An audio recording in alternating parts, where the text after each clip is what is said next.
tinanggal yung salt, saka yung mga natutuyo na, yung matitilaw, and then clean it now, and then later lagyan natin ng salt.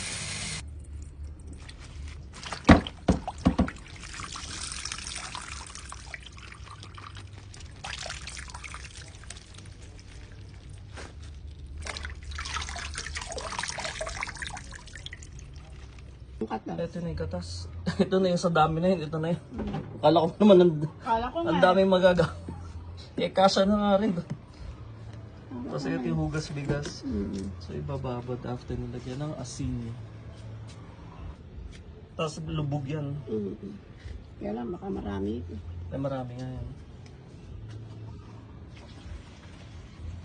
Kakunti lang pala. Kasi pag naasihan nga, nauubos din yung ano. Nakakasasang. Kasi isang linggo na kaganyan. Yari yung